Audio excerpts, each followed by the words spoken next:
The Powers Project. Dr. Ari, it is a pleasure to have you on the show today. Thank you for joining me.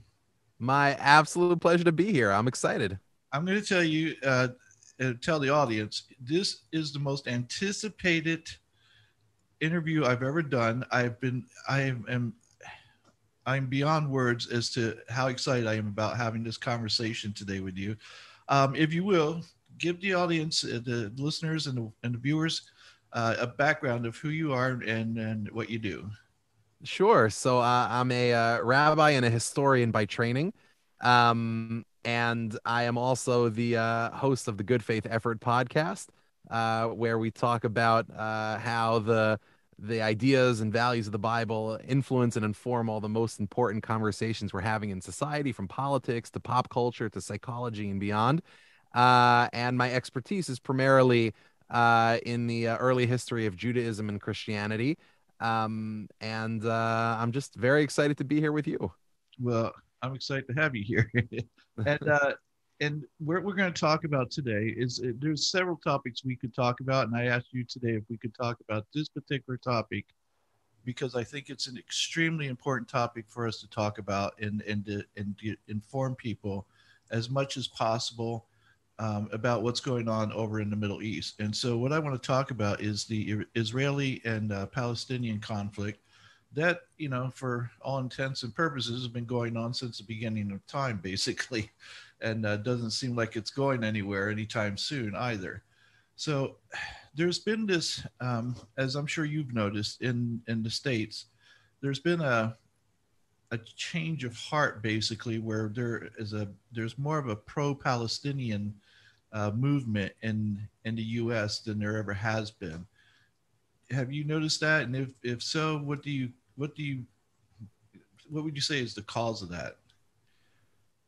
The way that I think about the American perception of Israel, the Israeli-Palestinian conflict, and the wider Middle East is that it's not so much that you have, uh, you know, a history of people being pro-Israel, and now there's more of a trend towards pro-Palestinian. I tend not to think in those kind of categories because I think what's first important to establish, and this actually is probably the easiest, quickest, dirtiest way to understand the vast majority of American and generally Western coverage of the region, is that for Americans, for Westerners, but I think for Americans in particular, Israel looms large in the imagination, having nothing to do with any of the specifics of politics in the Middle East.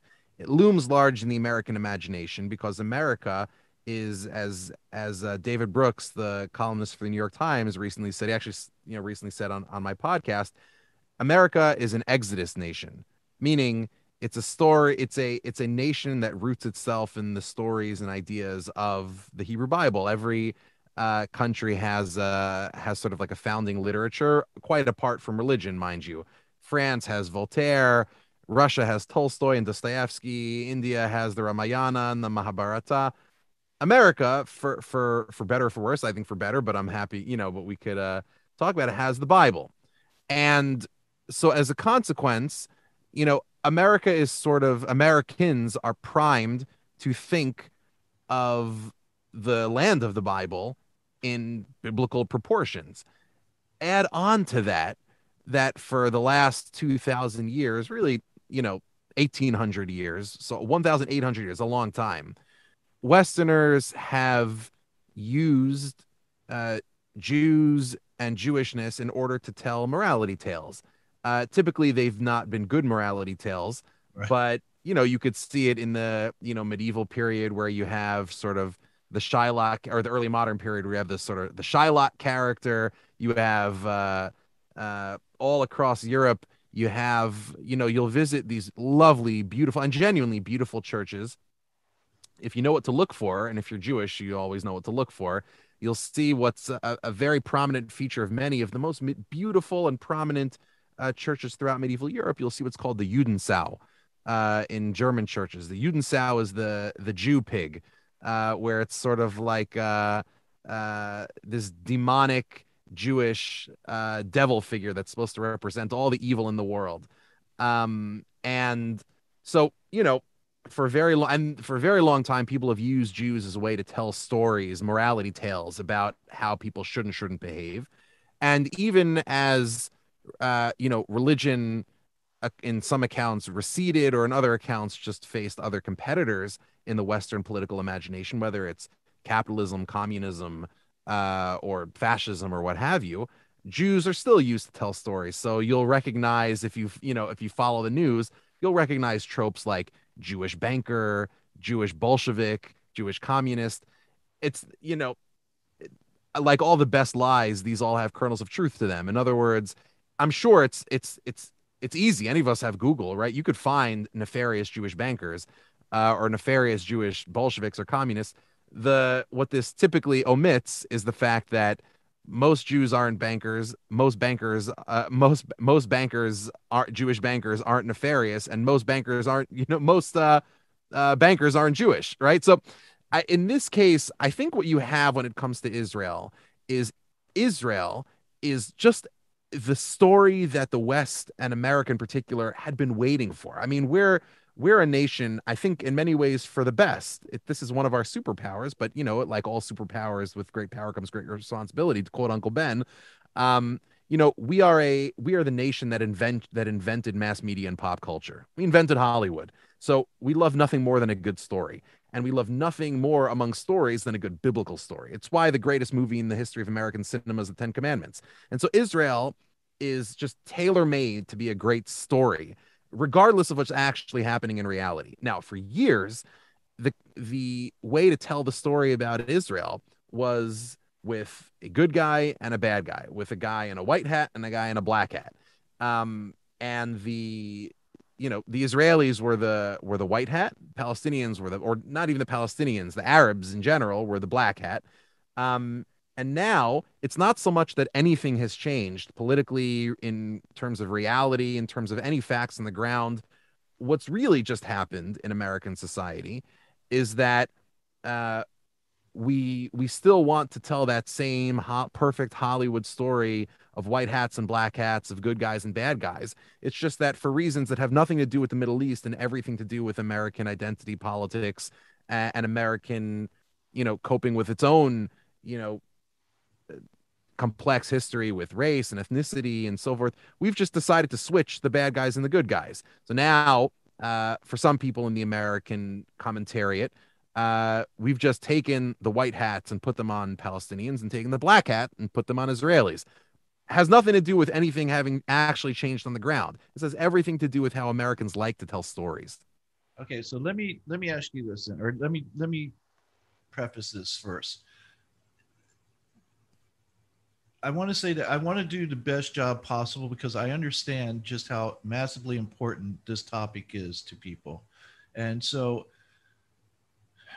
I'm going to probably come across now.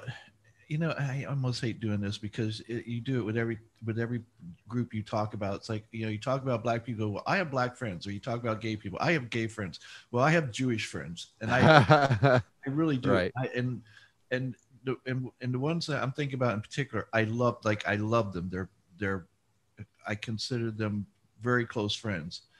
They don't know I'm doing this show, and we've never spoken about, you know where I stand, or things like that, because honestly, I don't know where I stand. That's why I keep researching this, to go, okay, because I always see a problem, and I want to find a solution. And I go, why haven't we found a solution after all these years? And there's still all this fighting going on. And so while I'm good, when I talk to you, you may think I'm pro-Palestinian. I'm not. I'm pro-truth. And so I can say that. That's why I'm here. Right, exactly, and that's what I want to clarify, because I don't have a hard stance on anything, because I understand that my knowledge is very limited compared to yours and others.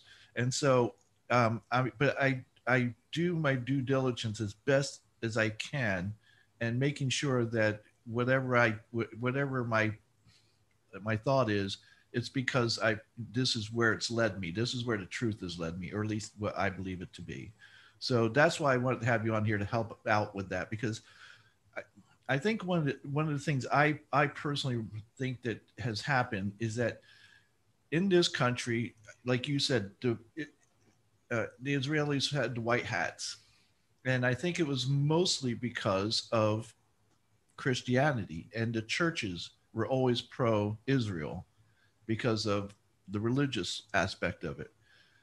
Over the past decades, couple decades at least, there's been a big pushback against Christianity and these evangelical churches, and I think along with that came a pushback because of everything that they support as well, because they started getting called out for the hypocrisy, and again, not all Christians are are hypocrites, but the ones who are on the evangelicals that you see on TV and they're always pushing for money and stuff like that. This is what people who aren't religious, that's what they see, and that's what they believe all Christianity is. And so there's been this pushback against Christianity, the evangelicals, and I think because they supported Israel, there was a pushback with Israel as well. But I don't think it's just that simple. I think there's some things that have taken place over the past couple decades at least, that kind of go, you know, I don't know if Israel has been in the right or has done the right thing. Maybe they think they have because they're looking at from their point of view, but as someone who's trying to be as objective as I possibly can without having any skin in the game and just wanting to find the truth, I go, it doesn't look like they've been exactly fair about this. And I know one of the things you and I talked about when we first talked about you coming on the show is like you could say, well, who's at fault here?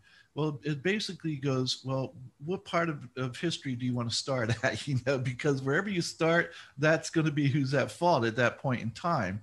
And so I thought about that question when we talked about it.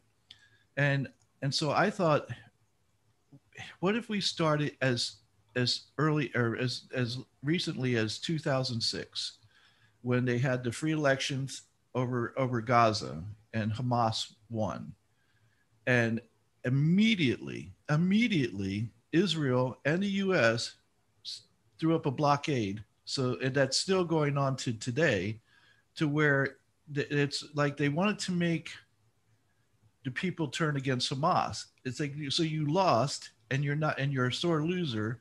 So you're not going to allow them to have control of Gaza as you would have had control had you won the election. And and I look at this again because I really I hope I don't sound ignorant to you. And again, I apologize if I do. Just from everything that I've researched, even the UN said that this blockade is illegal, and the only reason Israel gets away with it is because they have the U.S. That's the big bullion behind them to say yes, they're going to get away with it. I can't imagine that smaller countries could ever get away with throwing up a blockade against a free election and getting away with it.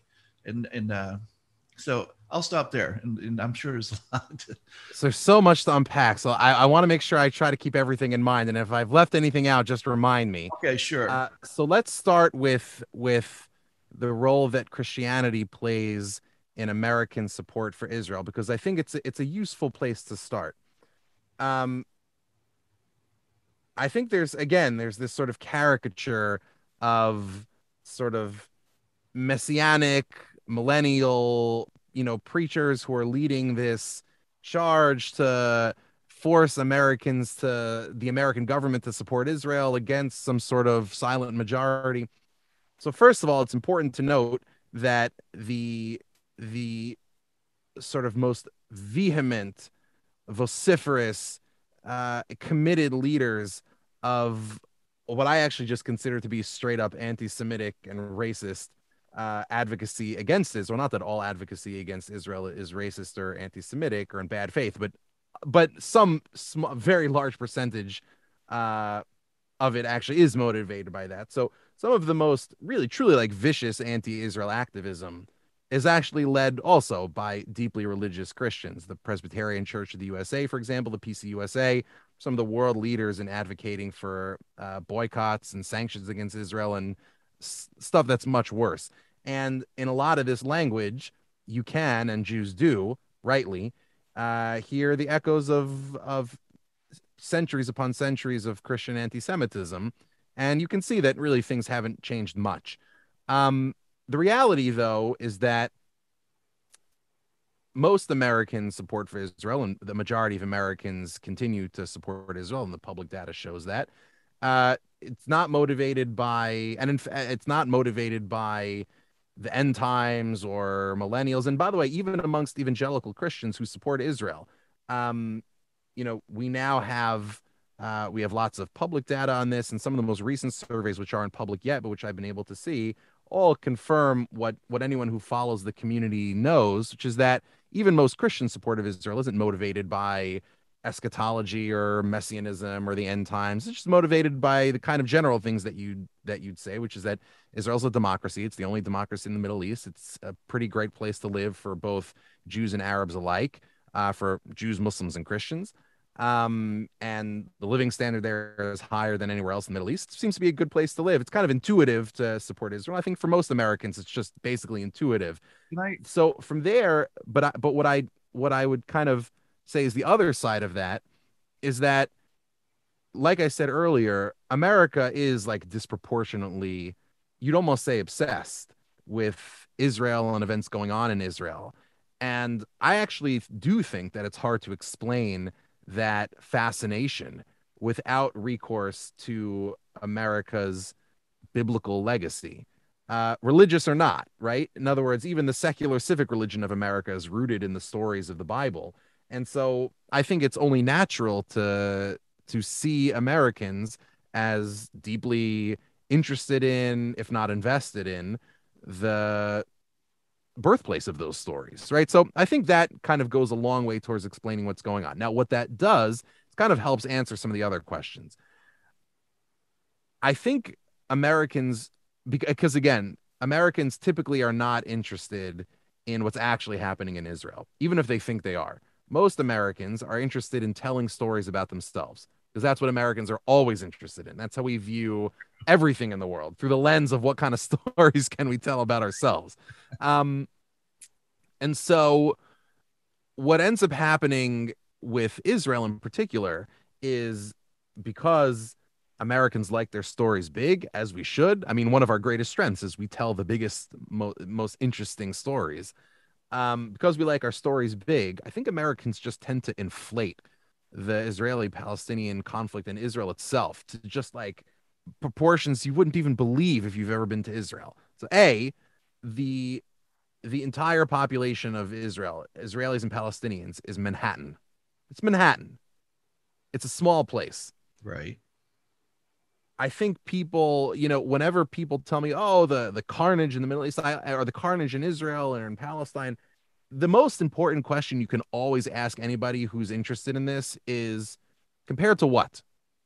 So just to take a comparison, this past year in the 2020 or 2021, whenever it was, when the last conflict flared up, the total number uh the total number of civilian deaths was 30, mostly Palestinians, and every single one of those 30 is a tragedy. I don't care whether you're on this side or that side or both sides or no sides, it's tragedy. But when you go around, and Mati Friedman, who's a wonderful journalist who worked for the AP, has this great thought experiment where he says, walk around to your average American and ask them if they know how many civilians were killed in Afghanistan during the same period. Oh yeah, exactly. Right? So first of all, the vast majority of Americans could not tell you the answer to that question. And even if you ask people, what's your intuition? I think people just assume the number is either lower than the Israeli-Palestinian conflict, or it's at least the same. The Right. answer is the lowest possible number that it is, which is the number that Americans concede to, that America admits to, is 179 civilian casualties over the same period. The UN estimates it actually closer to 600. You want to talk about the entire size of the Israeli-Palestinian conflict. Because, and by the way, this is important in terms of getting to the next stage of the question, which is, where does history begin? But for Israelis, the conflict has almost never been primarily with Palestinians. In fact, the majority of Israel's wars have not been fought against Palestinians, it's been fought against other Arab nations. In fact, Israel's primary enemy today, if you ask your average Israeli, is not Palestinians. They would tell you it's Iran, which is neither Arab, Palestinian, nor even Arab. It's a Persian country. But let's just take the Palestinian conflict itself. So go back to 1987. The Palestinian Liberation Organization was founded in 1964, 3 years before there was ever an occupation in either the West Bank or Gaza. But let's leave that aside for now. Just go from 1987, so for the Oslo period. The total number of casualties in the Israeli-Palestinian conflict, according to The Economist, which put out an article about this, since 1987 is 14,000. 14,000 people. Again, every single one a tragedy, something that one hopes and one believes was avoidable. Every single one a tragedy. The total number of casualties, not even in a comparable period, just in the U.S. engagement in Afghanistan, not even since 1987, just since 2001, is 174,000. Right. So the entire sort of sideshow to American life for the last 20 years, the U.S. engagement in Afghanistan, which I think most Americans just either did or at least tried to put out of their mind, and certainly didn't think it was dominating the American news coverage. I don't think anybody who's observed America, certainly over the last 10 years, could say Afghanistan's dominating the news. So this sideshow in American public life has claimed something like 10 times the number of casualties that the Israeli-Palestinian conflict has claimed in a period that is more than twice as long. Well, I mean, it's insane. Can I tell you? And so, yeah, sure. Just because I want to interject something here, because I think the people who are upset about the what's going on with Palestine and Israel, they're not. I don't want to say that. I don't know. Maybe they are. I was going to say they're just saying, "Hey, look, something's not right here." Now, that's not to say that they also know that what's going on over in Afghanistan is not right as well. They're standing up and going, "Yeah, these drone attacks that have killed so many civilians, they not only is it wrong, it's illegal. Like what the things that we've done in Afghanistan is illegal, and they're standing up and saying that's wrong, just like this is wrong." So I don't think they're, at least. That is one place I would push back. Meaning, if the discourse about Israel treated Israel like an actual real life country and said some things Israel does is great, some things Israel does is bad, and we could argue about what those things are, but it's just one of several arguments we're having about a variety of bad actors around the world, understanding that on the list of bad actors, I mean, Israel is far in the good category, meaning when you're comparing it to much larger, much bloodier, much longer, much fiercer, much more violent conflicts across the world. If that was how Israel was treated, I think every single pro-Israel activist around the world, at least the vast majority, would throw a parade if that was the case. What instead happens, as any person familiar with Israel who's visited the United Nations will know, is that the General Council, the General Assembly will pass every single year. I mean, dozens and dozens and dozens of condemnations of Israel, zero condemnations of anybody else. At this point, it's a farce. I think most people aren't familiar with this, right? But the way Israelis, I think, would be justified in feeling, and that people who sympathize, who empathize with Israel around the world feel, is that actually Israel gets the vast majority of the attention from people, so from activists in America. So, for example, for social justice activists who care about sort of race or ethnicity or poverty in America, as they should, for some reason, Israel gets singled out as a bad actor in all of those campaigns as well. Why? Why not some other terror? Why not Rwanda? Or why not the DRC? Why not North Korea? Why not? Who knows? I mean, again, I think we all do know, but it's not an answer that we like to face in ourselves. Second, or rather third, I think this also gets to the question of some of the specifics. So just to take the Gaza election as an example, this is also another case where Americans just like to tell stories about themselves.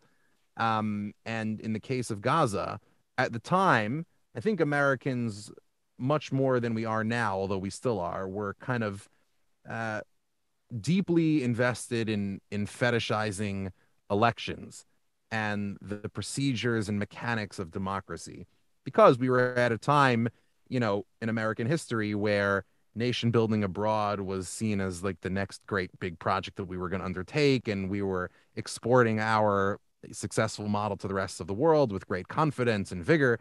And I think there was a sense that, whatever the problems there are in the world, there's nothing that can't be solved with a good election. um, Now, of course, in American life, we would never accept the legitimacy of an election if one of the parties and only one of the parties had not only a paramilitary wing with free reign to do whatever it wanted, but a dominant paramilitary wing that could intimidate, enforce, execute, murder with impunity. Um, Moreover, I think uh, if if I think that, for example, people who would be most concerned about the installation of, let's say, pick a party. I don't want to offend Republicans or Democrats. Let's say it was the Green Party, right? Let's say the Green Party had an extremely powerful and dominant paramilitary wing that was vastly more powerful than the U.S. military. Let's say that paramilitary wing was headquartered all of a sudden overnight in Washington, D.C. The people who live just across the way in Virginia would be most deeply concerned because it's right on their doorstep. So I think Americans, again, we like our conflicts very neat and we like our stories very just so. So we like to think of Gaza separately and the West Bank separately and Syria as a separate thing and Lebanon's a different country. We don't think of these stories as the same, but Gaza and Syria, the distance between Gaza and Syria is the amount of time, the time that it takes to drive from Gaza to Syria is about the time it takes to ride on the New York City subway. So in Syria, we've now had a civil war that has claimed what, 500,000 lives, not to mention injuries, property damage, refugee crises, but I mean, it's claimed 500,000 lives, which is would be a large percentage of the world Jewish population, to say the least, a very large percentage. Um, and so I think, without getting into even too many of the specifics, from Israel's perspective, to have a massive uh, terrorist organization, a internationally recognized terrorist organization with a paramilitary wing, winning an election in Gaza, I think Israelis rightly concluded that elections are irrelevant if one of the parties and only one of the parties is a dominant paramilitary wing. Um, and as far as taking chances for Israelis are concerned, to have that paramilitary wing be literally a step away from another war zone that would end up claiming 500,000 lives, I think Israelis were rightly concluded that this isn't the risk we're willing to accept. And they, after all, never believed and never put their faith or interest in these elections to begin with, because unlike Americans, I think Israelis were rightly cynical and skeptical that democratic processes have any effect in Gaza whatsoever.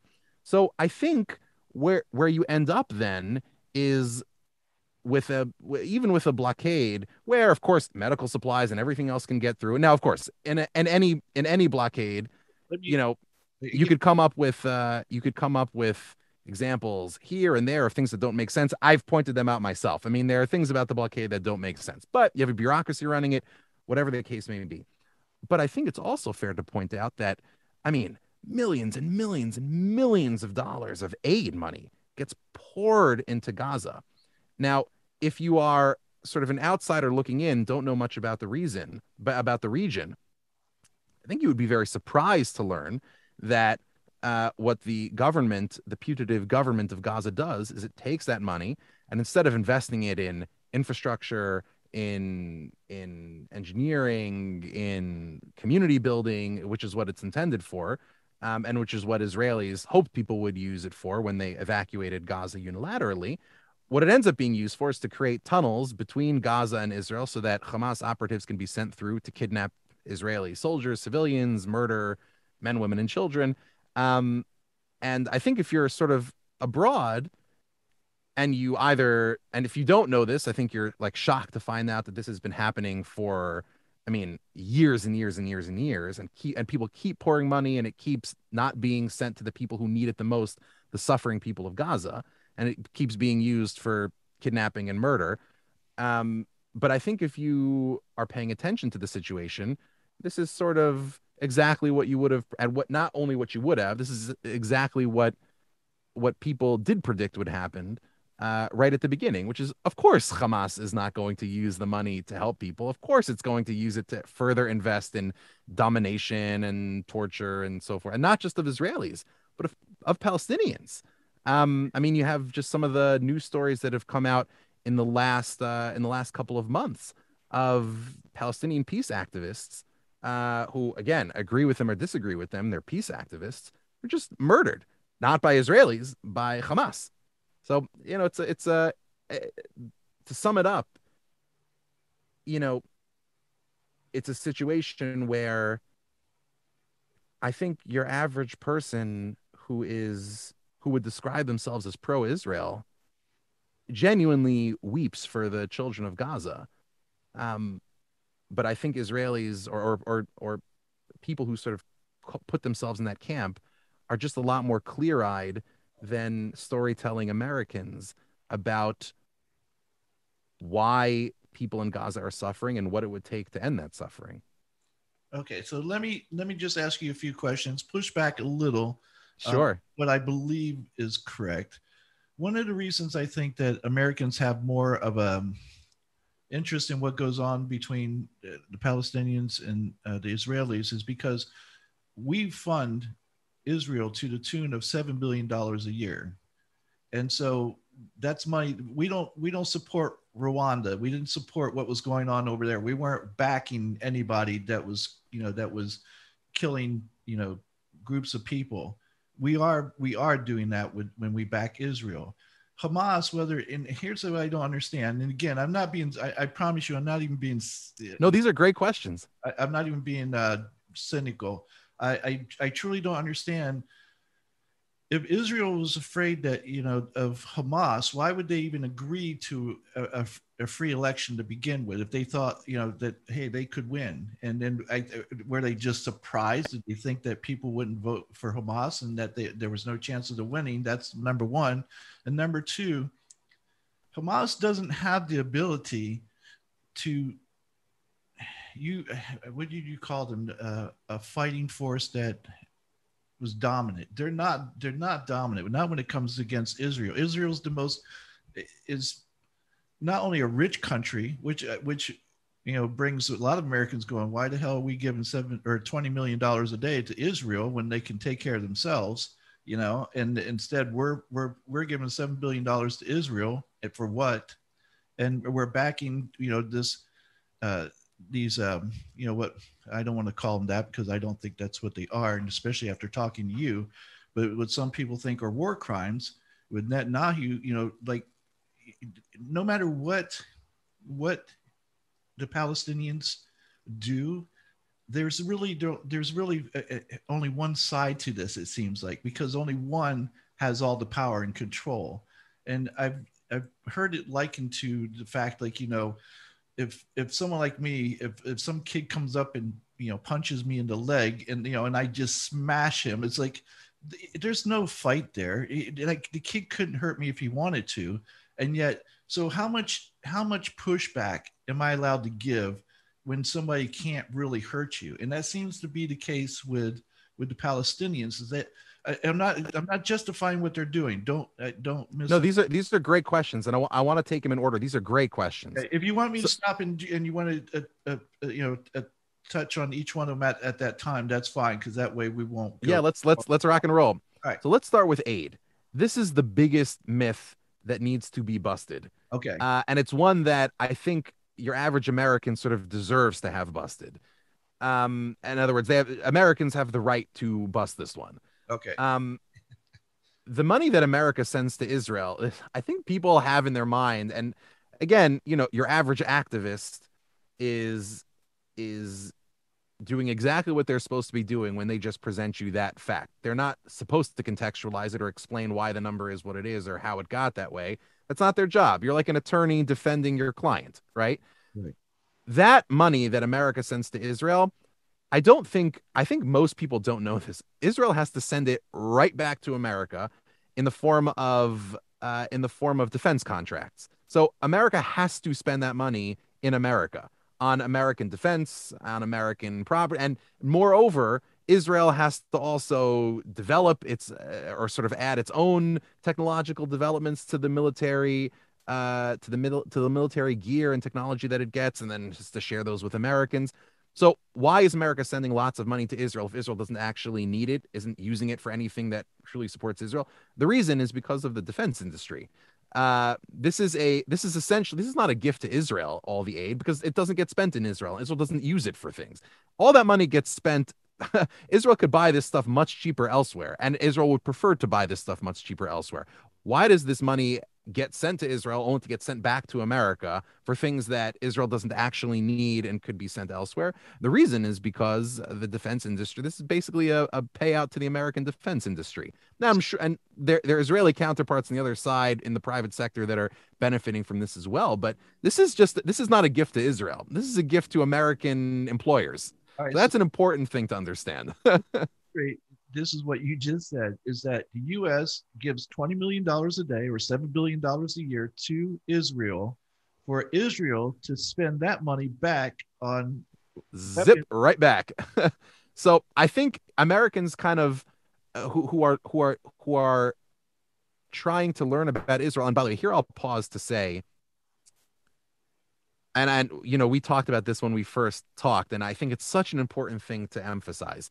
I feel like when I talk about this to people who are just kind of dipping their toes into the conversation, I feel myself, sounding harsh or cynical or hurt. And nothing could be further from the truth because I one of the things that I truly believe about this debate before anything else is that Americans are engaging here in what uh, legal thinkers, economists, social thinkers call rational ignorance, right?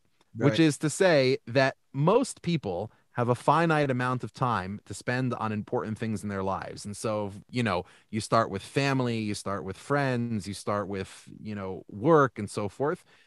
You start with, your beliefs, your hobbies, whatever it is. Uh, Amongst the things that you care about, there may be the economy, the American economy, there may be domestic politics. I mean, how much room does someone have in their brain Right. to get educated on one of the most complex topics in international politics, namely what's going on in foreign policy and specifically what's going on in the Middle East and specifically what's going on in this little slice of the Middle East? I mean, it would be irrational for people to spend the amount of time it would take to get educated in that region just in order to have an opinion about this particular political issue. So I think most people make the very rational and probably correct decision to not learn a lot about this. I think people are rationally ignorant about Israel. So what I'm trying to do, what I try to do in general, and what I think this conversation is very helpful for, is kind of giving people the tools to quickly and easily ask the right questions, add the right context, and be properly skeptical enough of the kind of emotional and activist driven and Hollywood storytelling influenced coverage that they normally get enough to be truth seekers, to be people who can actually break down a story and see it in its complexity. And this is just a great example of that, right? So, the I think the the easy sort of melodramatic activist driven way to tell the story is like we're sending our hard earned income and tax dollars over to this country for God knows what, for religious reasons, and not only we're not getting anything for it, they're using that money to commit crimes. And it's really as simple as Americans aren't spending really a dime on Israel in any meaningful sense. what we're doing is what we do in lots of other contexts is we're taking our tax dollars and giving them to very powerful domestic industry folks who are like anybody else would do in a very large bureaucracy or rent seeking. And so that gets to question number two, which you raise is, well, why would Israel agree to the Gaza, the American strategy for Gaza in the first place? I think here it's just important to recognize that every Israeli administration, just like most governments around the world that are roughly the size of New Jersey, really even smaller than that, are very much at the mercy of American pressure because America is a very powerful and rich and global superpower. Um, when it came to Gaza, I'll confess that at the time that Israel was trying to figure out what to mean back when Israel occupied Gaza, which it no longer does, but back when Israel did occupy Gaza, I was very much in the camp that supported what was called at the time and since disengagement from Gaza, which was to say, listen, there's no reason for us to be here. It's not getting us anything. Let's just get out. And if something bad happens there, it on their heads be it. In retrospect, I still think the opposition to disengagement on this sort of amongst people who were opposed to it for defense, for ideological reasons. Some of it was ideologically motivated in a way that I still think is wrong. But people who raised practical defense related concerns and were much more skeptical and cynical of what would happen in the aftermath were probably right, and we're not probably, they were certainly right, and I was wrong. I'll never forget just the disappointment. It wasn't even shock because it was something that easily could have been foreseen. I remember when Israel left Gaza, um, you had in some of these wonderful Jewish communities that were just simply forcibly evacuated, meaning Israelis forcing Israeli citizens to leave, even though they, asked them to go there in the first place, forcibly evicting people. Um, the Israelis had built up this very sophisticated agrotech business or sort of agrotech sector in Gaza. You had all of these incredibly, high-tech greenhouses that were left in Gaza, and the Israeli government's plan was just to say, hey, you know what? We're leaving these things for you. Use them well, build up Gaza into a new Singapore, and we'll be best of friends. And I'll never forget the image of as soon as the Israelis left Gaza, um, residents of Gaza coming in and torching every single one of the greenhouses just to celebrate that the Israelis were gone. And I remember thinking to myself, in the words of I think it was Golda Meir, one of the Israeli prime ministers from once upon a time. She said the conflict will end when the conflict will end when our opponents care more about protecting their own children than they do about harming our children. And it's a harsh thing to say. I don't know how far I'd go down that route, but there is a lot of truth to that. You know, and this kind of gets to the next point that you made, which is, you know, isn't Israel the big strong partner here, and Hamas, is nothing compared militarily to Israel? So first of all, when I said that Hamas is sort of a dominant paramilitary wing, I meant within Palestinian society. There is nobody in Palestinian society, certainly in Gaza, that can challenge Hamas. There's a reason why in the West Bank, on the other side of Israel, the Palestinian Authority has not allowed elections to be held since then. This is not Israelis forcing this. This is Fatah. This is the Palestinian Authority forcing. The descendants of Yasser Arafat have not allowed elections to be held in years and years and years and years because they know what would happen, namely that they'd be massacred, not electorally. I mean, physically massacred. So the problem that you encounter here analytically is the same one that you would encounter if you sought to look at America in the following context. So let me ask you a question. Um, do you remember? This is another Matti Friedman great thought experiment, but do you remember the American-Italian War of 1944? I think most Americans don't. Why? because they know the American-Italian War of 1944 as World War II, right? Americans were fighting in Italy, true. But if you called it the American-Italian War of 1944, you'd be missing all of the wider context. I mean, it would make no sense to describe World War II as a series of smaller conflicts within the. You call it World War II because that's the proper context in which to understand that war. So Israel, and I think sort of people who take the people who take the perspective of thinking very carefully and clear-headedly about Israel's security, I think one very important way of looking at it, I'm not saying it's the only way, but one very important way of looking at things is to say that Israel kind of rightly views the Palestinian conflict as one tiny component of the larger strategic context that it's operating in. Palestinians are a tiny percentage of the Muslim world. The Muslim world is anything between 1.3, 1.5 billion people. The total world Jewish population, total, not just in Israel, the total world Jewish population is 13 million people. I was Less than it was before the Holocaust, by the way. right. I was floored when you told me that. I was like, I had no idea, no idea Yes, that's all there were. yes. So numerically, Jews are I mean a tiny, tiny, tiny, tiny minority in the wider Arab and not to mention Persian and Turkish world. Um, Israelis, most of whom, by the way, are what in American parlance we would call black and brown people. The vast majority of Israeli Jews are black and brown. The Israelis have not distant, recent, and in many cases living memories of being chased out violently and forcibly by all of those other Arab, Persian, Turkish countries in the Middle East, all having to flee to Israel.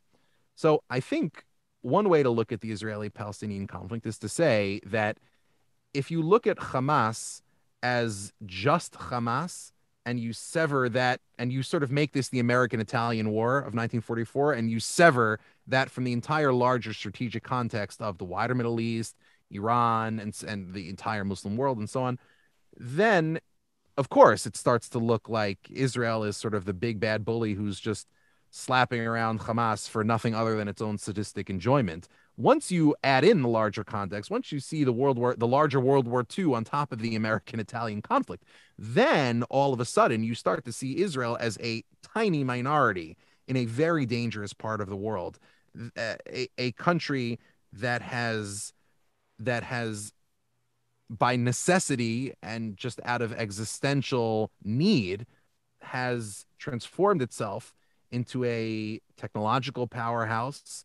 It has built itself up militarily and does not allow itself to be pushed around by anybody, because if you let the small person push you around, you know exactly what's going to happen a couple of kilometers the other way. And again, to emphasize, Gaza and Syria are a New York City subway ride away from each other.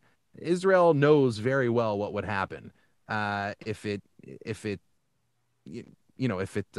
doesn't do anything in response to minor bullying. It knows that major bullying is next. Right. Let me ask you two questions then.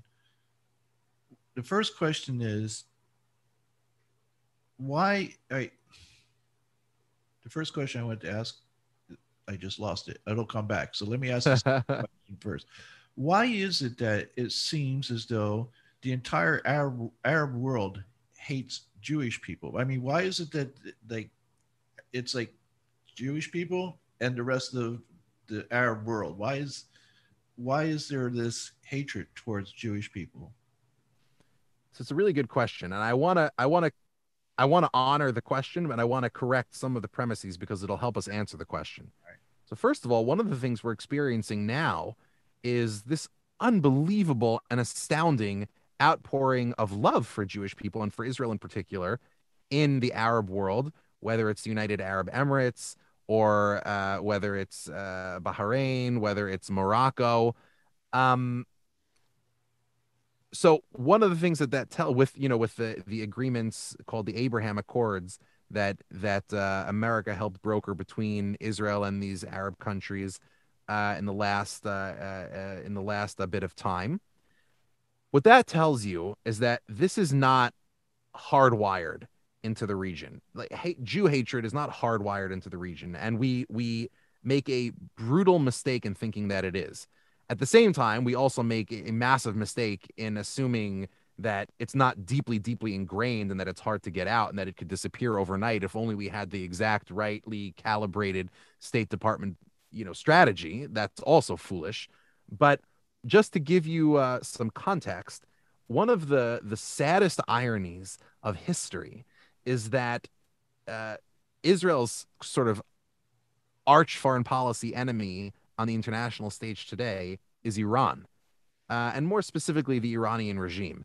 But the reason that's a sad irony is because if you think about the way that Iran has historically been perceived by other cultures and other civilizations, so typically outside the Persian world, certainly in the eyes of the West, sort of the Western tradition has sort of looked askance upon the Persians. So anyone who's ever seen 300, knows that the Persians are the bad guys and Xerxes is a tyrant. And anybody who's gotten a classical education knows that the Persians are the other empire and the ones that Rome's always fighting against.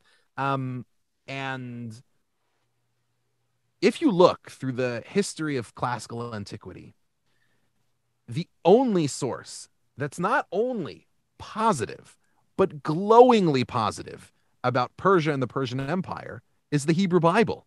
In fact, in the Hebrew Bible itself, uh, one of the only people to ever be called uh, in Hebrew Mashiach, which in English is the Messiah, the only person to be called a Messiah, the anointed of God, is Cyrus, the architect of the Persian Empire.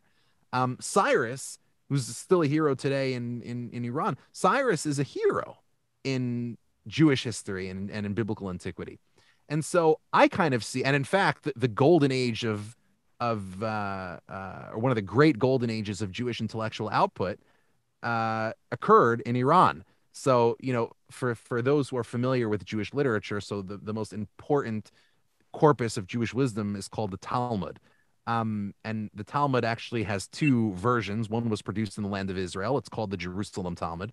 The other one was produced in Persia. It's called the Babylonian Talmud. The Babylonian Talmud is the most important collection of Jewish wisdom. It's the locus classicus of all Jewish thought and practice, even until today. It was produced in Persia. One of the greatest Jewish study houses in history was in Fallujah in Iraq.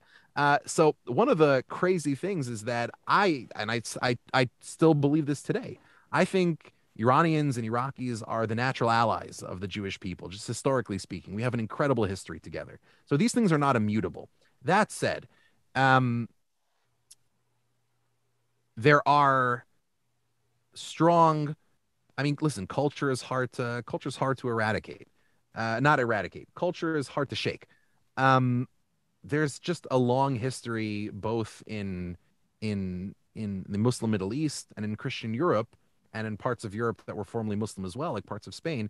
There's a long history of anti-Semitism. We're talking hundreds and hundreds of years. There were better times and worse times, right? There were times where, relatively speaking, it was good to be a Jew in Europe or in the Middle East, and other times where it was relatively worse. But even in the best of times, the Jewish community in America today would find even the best of times utterly intolerable. We wouldn't be able to build houses a certain way. We'd be treated differently. We'd be taxed because we were Jews. We'd be beaten. We wouldn't have access to the same courts. I mean, pretty terrible things. Centuries and centuries of that stuff. It's hard to shake overnight. I mean, Israel, in the scope of the history of Western civilization, let alone human civilization, is about an eye blink years old, right? I mean, it's 70 years. I mean, it's nothing. So to I am almost shocked. Uh, I'm shocked that there isn't worse anti-Semitism in the Middle East these days. And I find things like the Abraham Accords just an incredible gift. And because I'm a religious person, I believe it to be miraculous. These are miracles that work through natural processes, but miraculous nevertheless. So, I suppose I'd say I don't think there is terrible anti-Semitism in the Middle East, like truly demonic, demented anti-Semitism. But I see it as the as not a it's not immutable, it's not hardwired, it's just baked in by history and culture, and those things are very hard to shake overnight. So I'm more steely-eyed and kind of hard-headed and realistic about it. And conversely, I'm grateful when those barriers are broken down, as they have been in recent years, or rather in recent months. Why do you think the anti-Semitism that is here today, and even throughout the centuries, what do you think is the cause? Like, why? You know, because you look and you go, if I was Jewish, I'd be like, why? Why? What did I do for you to hate me? You know, I don't get it. So, is there one thing? Is there a handful of things, or is it just like? Well, as a Jew in history, I have wondered that, but it's a great question. Um, Is the this? first thing to say in response is, I think, seeking after a cause for anti-Semitism, as if it were a as if it were sort of a Rubik's cube, where it's a problem, a very complex one, but as long as you move the cubes in the right way, you can sort of solve it and get all the colors to align. I think that's a fool's errand when it comes to anti-Semitism, because anti-Semitism fundamentally is a virus, and it has its own internal logic, which is to find fault with Jews everywhere. And if you can't find fault, imagine them or make them up. So it has its own kind of internal logic, but it doesn't have a an underlying explanation such that if we could identify the cause, we could eradicate it. All you have to do is kind of look at the twin histories in the modern period. It's just the easiest example. The twin histories of anti-capitalism and anti-communism. The anti-capitalists think that all the capitalists are Jews, and the anti-communists think that all the communists are Jews.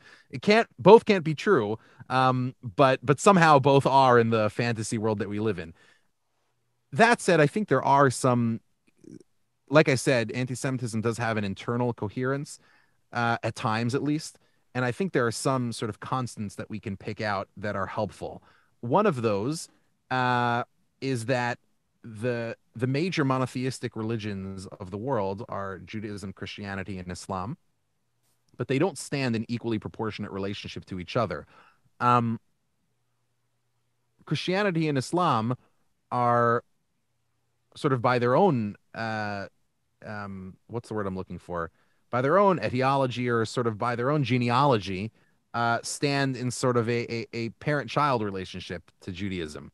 Again, I don't begrudge believers in another religion of thinking that their faith is the true faith. I think that's part of the wonderful things about faith, that everybody's on their own journey. But Christians understand their testament to be the New Testament, right? So it's part two. Muslims acknowledge other peoples of the book, namely Jews and Christians. So Judaism has always been in this strange position in relationship to the two dominant religions of Europe and the Middle East, and large parts of Asia, um, whereby it is sort of the constant reminder, and constant irritating reminder that there's something else that was here beforehand. And so Jews, uh, Christian theologians and Muslim theologians, have given some of the most wonderful gifts to humanity in the history of humankind. And I not only gladly acknowledge it, I celebrate it. So when I say what I'm about to say, it should be taken within that context.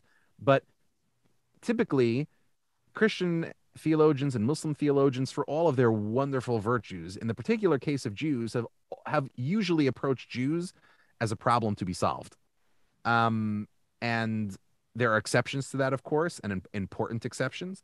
But by and large, that's kind of been the rule rather than the exception. And when you approach a people, real life people, like actual living, breathing mothers, fathers, children, as problems to be solved, as a puzzle, or as a challenge to be met, there are terrible things that are going to result from that. And there's been a human cost to that.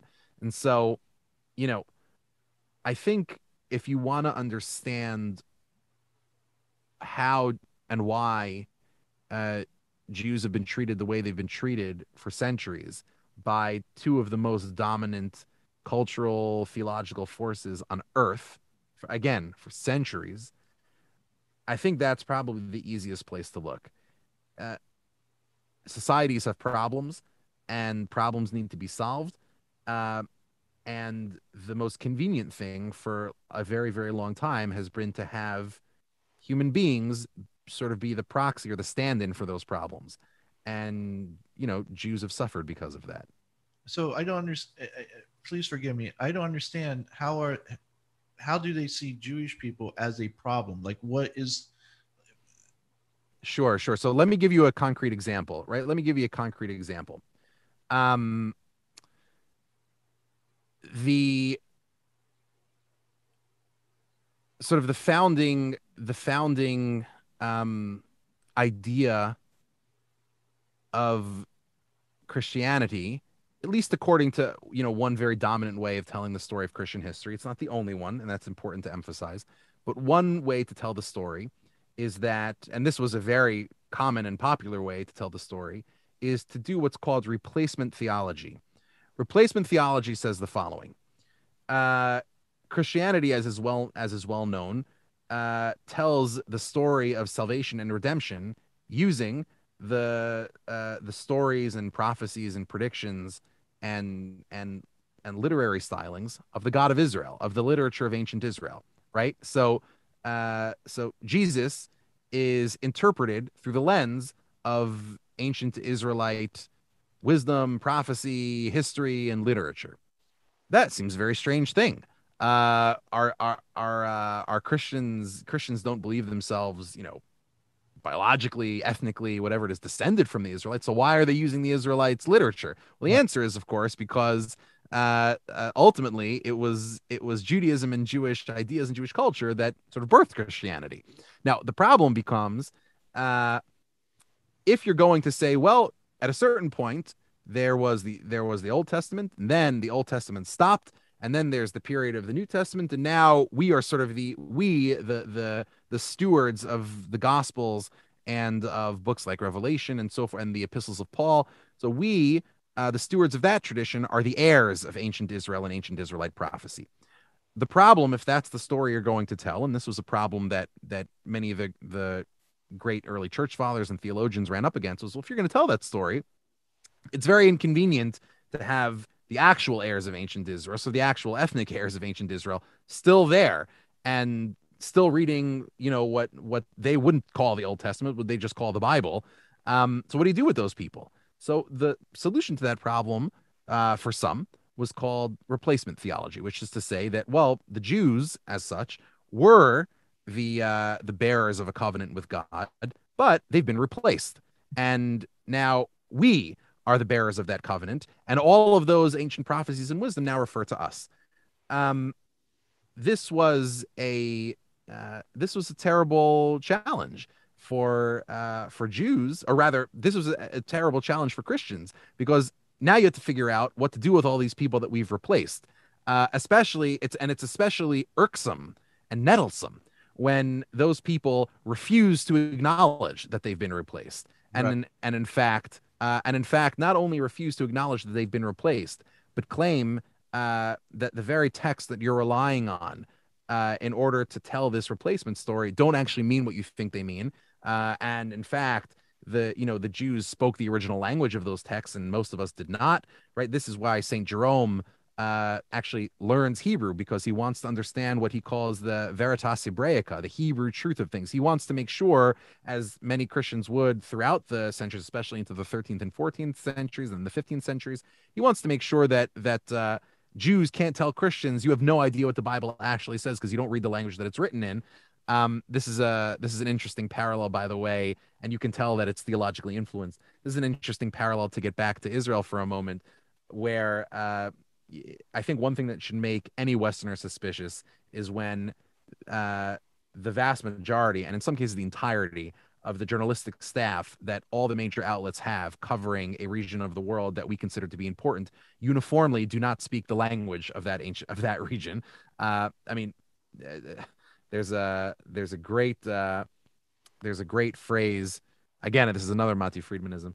There's a great phrase where a scholar on Korea uh, made the following observation, where he said, there is great debate about where Europe ends and where Asia begins.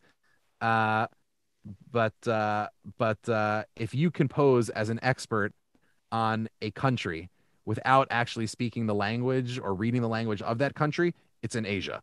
So, so I think, in the case of the ancient Hebrew Bible, it was the same way. So what ends up happening is that, you know, uh, Christian theologians have to figure out what to do with these people that we've replaced, and that that in many cases we resent, and that in other cases we simply think are wrong, rejectionist, what have you. There's another version of this. There's another version of this that sort of says, well,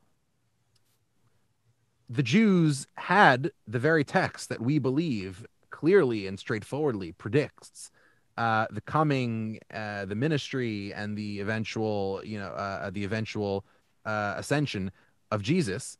And for whatever reason, they have totally rejected Jesus. Uh, they had all the same advantages they have the same text that we have, and they haven't read it the same way we have. So if there's something wrong, it must be with the people. The people must be bad. The people must be especially stiff-necked or especially rejectionist, and therefore we should treat them as an especially bad people. And eventually this just seeps into culture, and it seeps into natural human resentments. And again, I want to emphasize there is a long, smaller, but still very important history of Christian, what's called philo-Semitism, which means Christian friendship towards Jews. And by the way, you could tell similar stories in the Muslim world, where there's also a sort of large and dominant tradition of anti-Judaism, but still a very important tradition of friendship towards Jews, probably even more than in the Christian world. But so I want to emphasize that there are those strands, and they're important, and we should celebrate them, and in fact we should enlarge them, and we should and especially today when they're becoming much more prominent, I think we should do all that we can to augment them. But if you want to understand like why Jews are treated as a problem, and why that can be frightening, well, it's because when you're the entire premise of the happy society that you're building is that these people are wrong and bad and rejectionist, it shouldn't be a surprise when that society treats them very poorly. Right. Okay, that answers that. All right. So my other question was, is you said there's somewhere between 12 to 14 million Jews total throughout the world. So during the Holocaust, where there was an estimate of somewhere between 6 to 7 million Jews that were killed during the Holocaust, do you know how many Jews there were back then? Like, was Hitler that close to wiping out Jews? Period. I mean, were your numbers dwindled to that point where you were in danger? It's a great question. The answer is, so I'm actually trying to, I don't know off the top of my head what the pre-Holocaust Jewish population was, although it's the kind of thing that you can look up. Honestly, you could edit this, but Right. I'll just pre-Holocaust Jewish population if you Google it. I'm assuming it was something like 16, 17 million. Um, but uh, um, but yes, sorry. The answer is 17 million. Oh, So, or 16, 17 million, depending on which estimate you have. So it is remarkable that Jews, depending on how you count, have either still not or only just replaced itself from prior to the Holocaust. Was Hitler close to wiping out all the Jews in the world? I think the answer is like straightforwardly yes. wow. um, but I think it's important to emphasize there that there's sort of an analytical move that a lot of Westerners make when they analyze Israel, which is they say, well, see, well, that's why Israelis are crazy about security, because they're all descendants of people who were targeted in the Holocaust, and they haven't gotten over it since then. That's why it's important to emphasize that the large majority of Israeli Jews are not from European countries. They're from Middle Eastern and African countries, and as well as from many immigrants from Russia, but that's a separate category. Um, but Jews of Middle Eastern and African and North African descent are called Mizrahi Jews. The large majority of Israelis, or certainly a significant majority of Israelis, are Mizrahi Jews, who uh, most of whom don't have those sort of historical memories. They have other historical memories of terrible persecution, but not that. The Holocaust is an important part of Israel's collective memory, and it was also an important part of the personal journeys of many, if not most, of Israel's founders, who were sort of like this Ashkenazi elite. Um, but it's not as if there's still today um, about 190,000 Holocaust survivors still alive in Israel, which is a much higher number, honestly, than I would have thought, because it's a very old population. But it's also a very tiny uh, percentage of the Israeli population. It's I, important to keep those numbers in I proportion. think it's I think because some of the people who are considered Holocaust survivors were actually babies. Like even though they weren't subjected to the camps, their parents or their grandparents or somebody uh, you know who Gabor Mate is? I'm not familiar. Okay, he was a Holocaust survivor. He was a little baby. His father was forced to do forced labor for Nazis. His maternal grandparents were killed in Auschwitz. He had an aunt who ended up missing. They don't know what happened to her. In fact, he's gotten a lot of flack because he tends to be what other Jewish people call pro-Palestinian, and then say he's no longer a Jew because he takes this stance that he's been to Gaza, he's in the West Bank, and he sees, or from his words, he has seen these atrocities happen to the Palestinian people, and where he just cried because he saw that what Israel was trying to portray happening and what was really happening weren't the same. Now, that's one man's version, and that's one man who is Jewish, who and he kind of makes some points about the fact that he was born in America, or excuse me, Canada. He was born in Canada, and he said, but because I'm Jewish, or because I'm a Jew, I can go and get citizenship and live in Jerusalem. He said, however, my friend who is Palestinian, who was born in Jerusalem, can never and moved out. He will never be allowed back into Jerusalem, even though he was born there. So he can't have citizenship, even though Gabor can have citizenship, even though he wasn't born there. And just for the simple fact that he's Jewish, he can have citizenship there. And so he makes some valid points, I think, but he was looking at it from a Jewish point of view, as being a Jewish man, and saying, look, I'm not okay with the things that are going on here, and I don't agree with these things. And of course, like in any group, whether you're gay or you speak out against the gay community, all of a sudden you're a homophobe, or if you speak out against blacks, you're racist, or what, people start calling you names whenever you disagree with them. And of course, he was called an anti-Semite and many other names, even though he's Jewish, and just simply because he dared to stand up and say, this was my experience while I was there. Now, I'm not given validity one way or the other about his his experience. I'm just kind of repeating what his words were. So I think he kind of, when you hear people like him speak, who, like you said, who've been there, who've seen it, who does speak the language, and this is his account of it.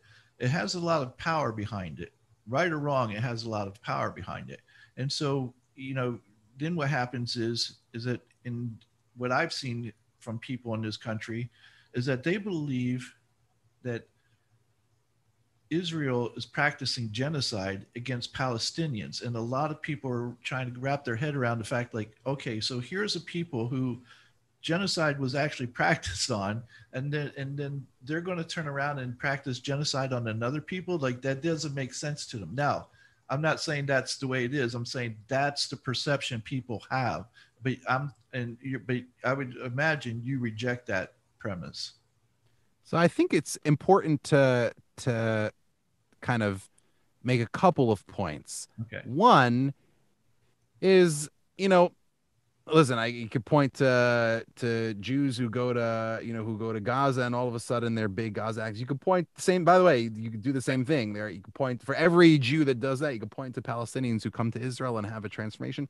I tend not to be, I tend not to be compelled by like conversion stories one way or another when it comes to politics.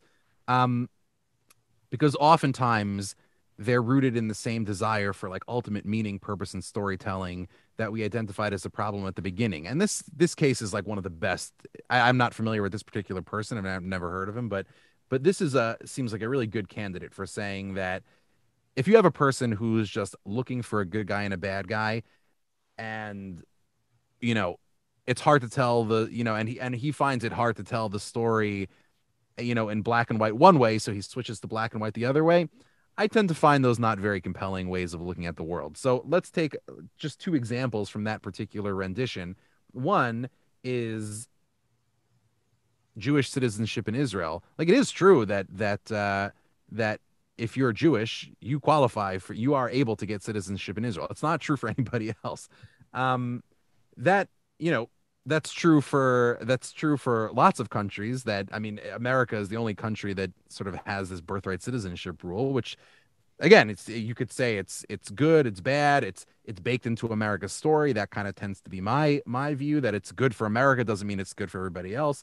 But Israel's sort of just like extremely normal amongst any country in the world, against the vast majority of countries in the world.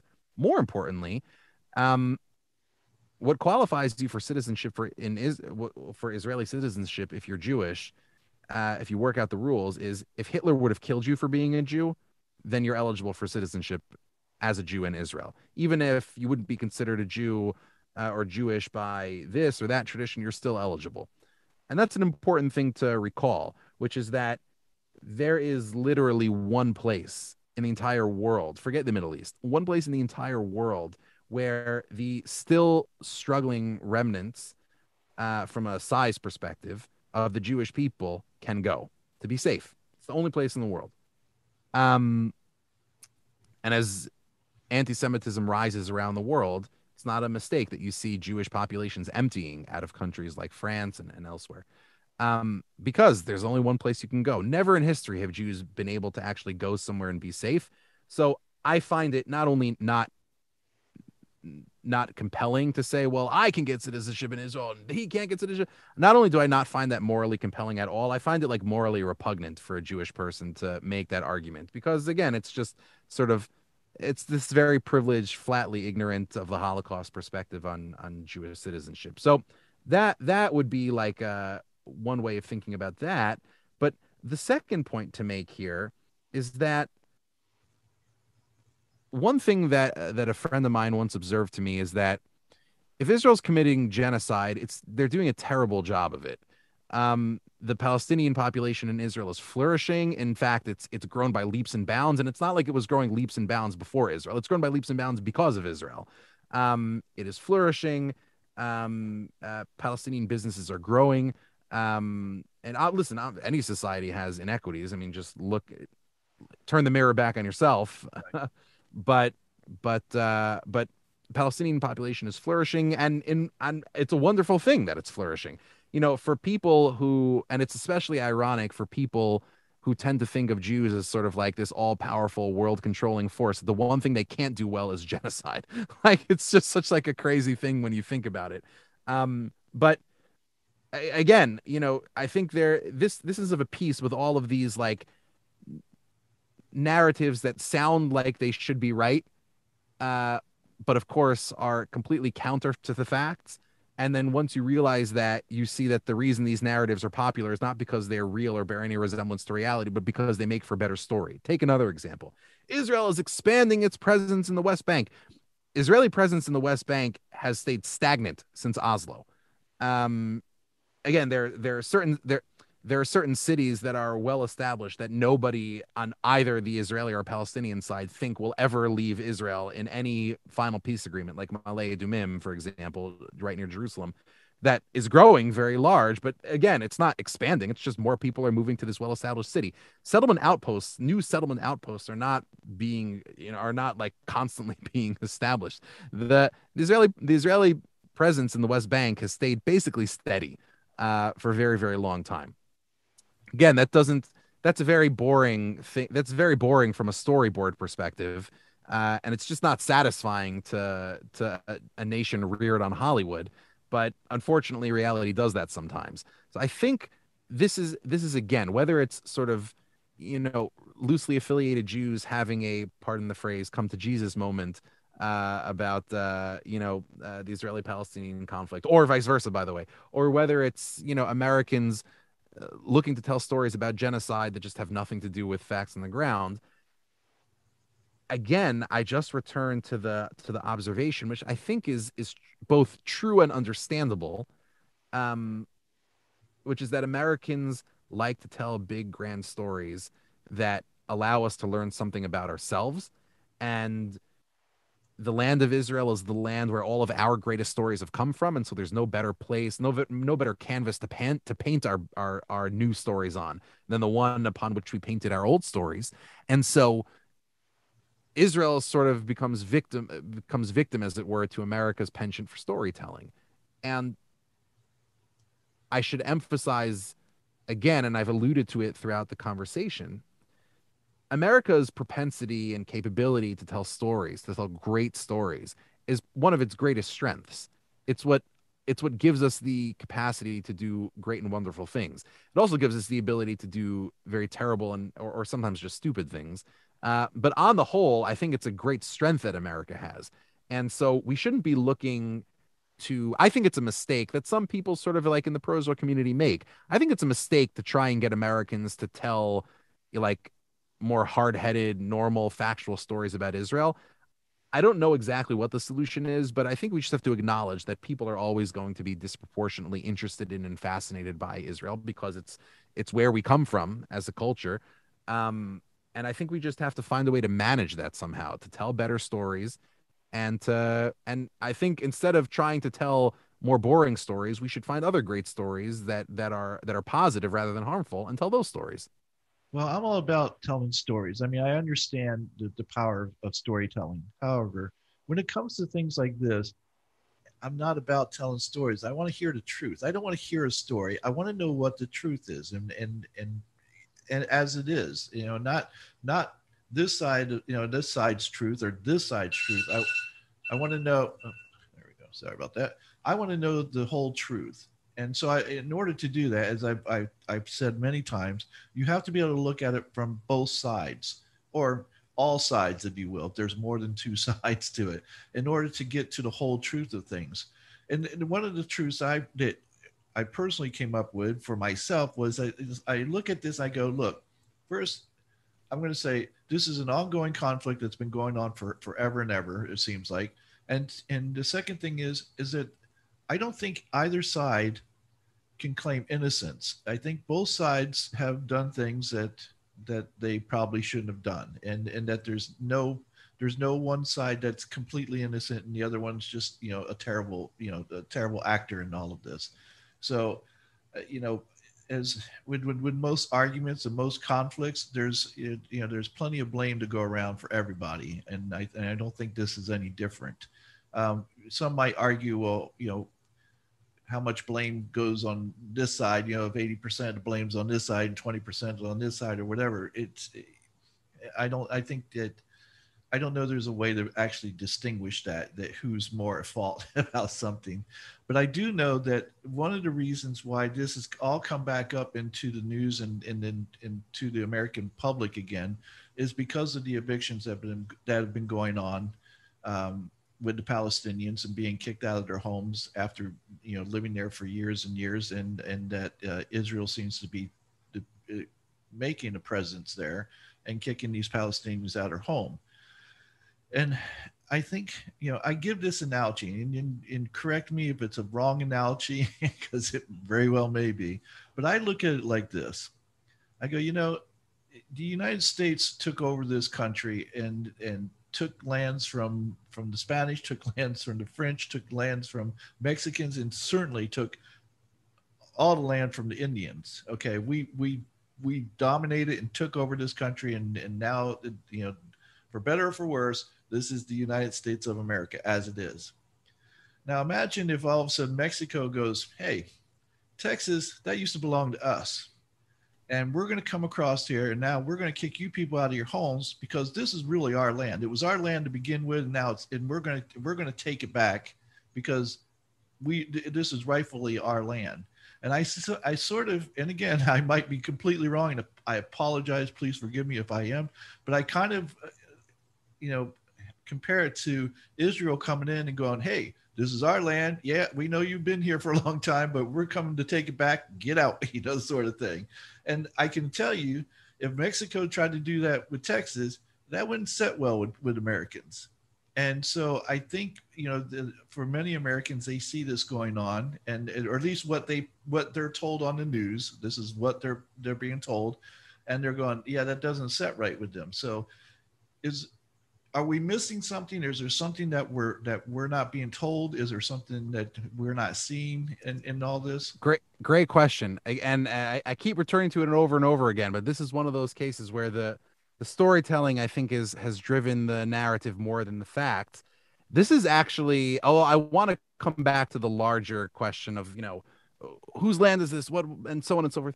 But in this case, it is just, it's like a crazy thing to think about. Like, if you actually look at the facts on the ground here, think in the sort of like the Instagram imagination, there's like this some small dusty village where these just poor people are just sitting there in a home, and all these Israeli bulldozers come in and with their jackboots and their Uzis, and all these thugs are throwing them out. Sheikh Jarrah, which is the neighborhood we're talking about, is the poshest, nice. It's a beautiful neighborhood with luxury restaurants, and it's where all the NGOs are based and all the journalists and all the politicians. It is a swanky, nice neighborhood. Why is it that way? Well, because this is one of those like odd gray zones in the history of Jerusalem, where what happened is that when Israel was established, what happened then is that uh, um, there were Jews in mandatory Palestine, and there were Arabs in mandatory Palestine. Each one of them was offered a state. The land that Israel was offered was a tiny, tiny percentage of what it is now. The Jews accepted because they said, "Listen, we have no choice." The Arabs insisted, from Palestine to the sea, from the river to the sea, Palestine shall be free. If we don't want one drop of Jewish blood on this land, we'll wipe them all out. The plan was to kind of finish what Hitler started. It's not a mistake that the Grand Mufti of Jerusalem was a close friend of Hitler's.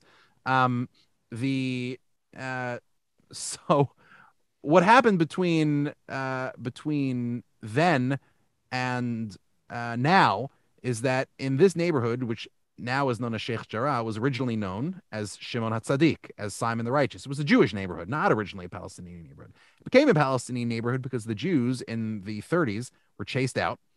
And then during the 48 War, the War of Independence, which Israel won miraculously, but which Israel somehow sort of straggled to the finish line and won.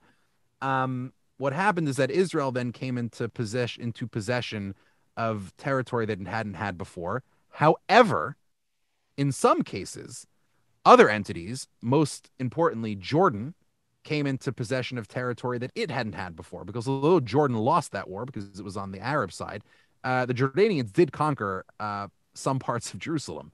And in fact, all of East Jerusalem was not only not part of Israel. Jews weren't allowed to enter it. I mean, again, the idea that today Jerusalem is a city controlled by Israel, but anybody can go there. You can go visit the Temple Mount, Al-Aqsa, what have you, is unheard of for Jews. Jews were never allowed into Jerusalem. So in any event, Jordan conquered this particular neighborhood, and other people and Arabs settled there. Israel conquered that area. Israel ended up taking control of that area during a later war. I believe it was the 67 war, the 6 Day War. Um, and what that introduced, specifically in this case, is this weird marginal legal scenario where typically what usually Jordan and Israel had to do was say, well, we conquered some territory, you conquered some territory. Each territory now has sort of like absentee landlords, and if you're an absentee landlord, certain rules apply to you. The problem was that this neighborhood had actually been conquered twice. Jews had been chased out of it, but then Jordan had conquered it, and then Israel took it, and then Israel captured it later. So you had this sort of double scenario where the absentee landlords, rather where the people who had moved into this apartment were technically members of an enemy state after the 48 war, which normally didn't happen. Usually a territory changed hands once. In this case, it changed hands twice. So in 1972, decades ago, this case was brought into the Israeli courts decades ago, and it was just being actually a pretty boring case. It was being litigated very normally through the courts. Took decades and decades. The parties were probably going to settle because, again, nobody was particularly exercised about this case for decades. And it's a beautiful, swanky, nice neighborhood. The people who were living there, who were living in a beautiful area and are themselves upper middle class, they'd pay some symbolic rent to the original landlords. Whatever. You could argue, should the case have been brought in the first place? Honestly, I don't even know, nor do I care. Um, but because this is a neighborhood where eventually all the fancy NGOs and the journalists getting their cocktails and the political activists in their suits and in their nice, because this was the neighborhood, the swanky nice neighborhood where everybody converged.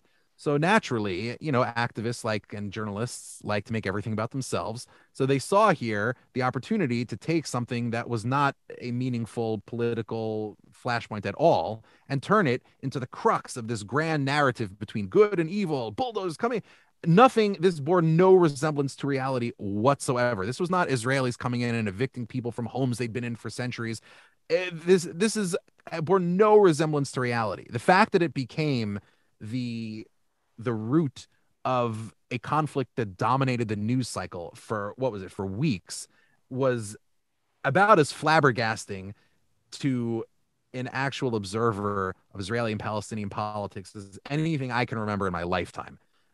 It's just it's an insane thing.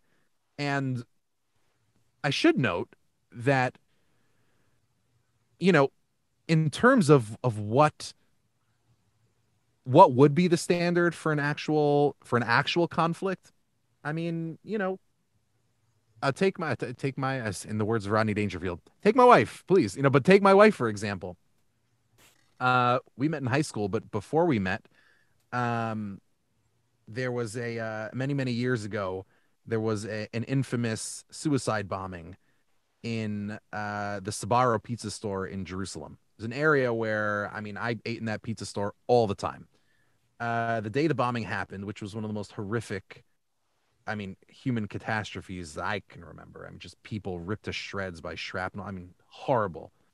Um, my wife and her family were on their way to the pizza store uh, Wow. just before the bombing. They would have been killed. At the last minute, for whatever reason, my sister-in-law, my wife's younger sister, just begged her parents. They were little kids at the time. Begged, I don't want to go to somewhere. I want to go somewhere else. And for whatever reason, they gave into the tantrum. Because of that, they merely heard the boom from 2 blocks over rather than being killed. The reason I tell that story, and I could tell you stories of people either that I know or that my siblings know or that my friends know, people who had toddlers with their throats slashed in a crib by terrorists. But I can tell you stories of I can tell you stories of brides killed the week before their wedding day. I mean, I can tell you stories of how each and every single one of these attacks was was not only tolerated but celebrated in Palestinian society, and I can tell you how horrible that is to see. I mean, you could go down the list of horrible stories. The reason I tell you these stories is not to say, oh, they're all horrible, they're all evil, and they just want us dead. That may be true. The reason I tell it to you is because um, even with all those memories, which have scarred Israelis, I mean, I remember being in Israel and I remember the feeling, and I remember living there for a year and change, and I remember knowing. Well, this is really before that, but I remember being there for a couple months in the summers. I remember walking onto a bus, and people who actually live there can tell you better stories than me. I remember walking onto a bus, and every time you walked into a bus, thinking, "I'm taking my life into my hands. There's a chance I might not live to see the end of this bus ride." I remember every time thinking that. And I can't tell you how psychologically damaging that is, and how just intolerable it is. Even with all of that, on multiple occasions, we're coming up on 10 times now, Israelis have still come to the table with peace deals, each one more generous than the last. I mean, one of the most striking things from a just a simple game theory perspective is when I think how many times this conflict could have been ended in the last 30, 40 years, would it have been ended perfectly? No, both sides would have told you that. I mean, Israelis would have lived with the peace deals. They wouldn't have loved them. Same thing with Palestinians, I'm sure. But just look at Israel, like leave Palestinians aside for a moment. Look at Israel's transformation from the 80s until now. Even if you don't follow Israel, let me give you a sense. Israel is now basically Silicon Valley. It's like Palo Alto. It's like Singapore. Israel is one of the startup capitals of the world. It is a world leader, not a regional leader, a world leader in biotechnology, in cybersecurity, in world and life changing startups. I mean, Israel is an unbelievably exciting place. I mean, if the conflict aside for a moment, it is one of the most intoxicating places in the world to be. The culture is amazing, the innovation is amazing, the pure genius that you encounter just on a street corner is staggering. And I think to myself, what could happen if if people in the region were just able to put aside hatreds, however imperfectly, for just a bit and say, we are represent some of the oldest, wisest cultures in human history, which means if we decide to use those energies for fighting, we'll certainly have a genius for fighting. But if we could use that genius for cooperation, imagine how incredible that would be for the world.